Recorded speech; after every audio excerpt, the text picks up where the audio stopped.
Hello दोस्तों, नमस्ते। मैं अपने यूट्यूब चैनल पर आप सभी का स्वागत करती हूँ। आप सभी के बीच में बहुत ही प्यारा सी चर्चा गीत गाने जा रही हूँ। अच्छा लगेगा तो लाइक, सब्सक्राइब, शेयर, कमेंट प्लीज़ जरूर करिएगा।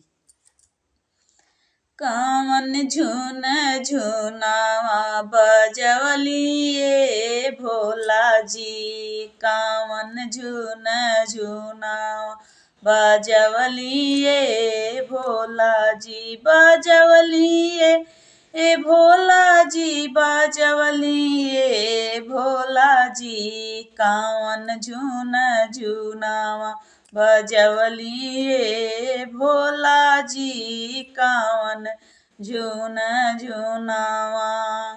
गलवा में सोहेरा रुद्राक्ष के मालावा, गलवा में सोहेरा रुद्राक्ष के मालावा, कानावा में बिछुआ लटकवलिए भोला जी, कावन झुन झुनावा बजवलिए भोला जी, कावन झुन झुनावा।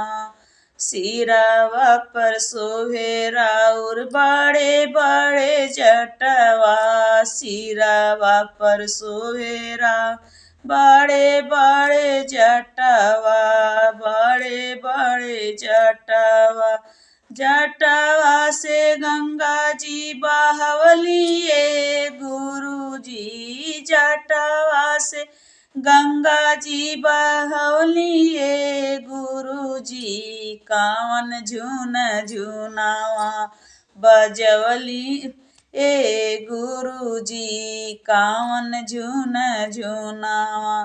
हाथावा में सोहेरा त्रिशूल डमरुआ, हाथावा में सोहे राउर त्रिशूल डमरुआ, अंगवा में भभूति रमवलिए गुरु जी, अंगवा में भभूति रमवलिए भोला जी, कावन झुन झुनुआ बजवलिए भोला जी, कावन झुन झुनवा।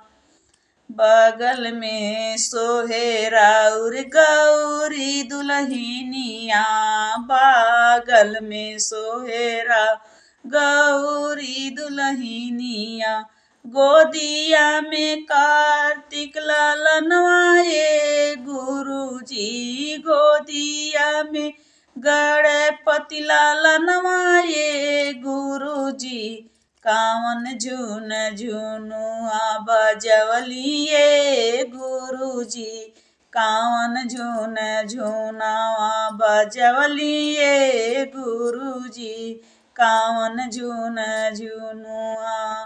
प्लीज़ हमारा गाना अच्छा लगेगा तो लाइक, सब्सक्राइब, शेयर, कमेंट प्लीज़ जरूर करिएगा। मेरे वीडियो को आगे बढ़ाइएगा।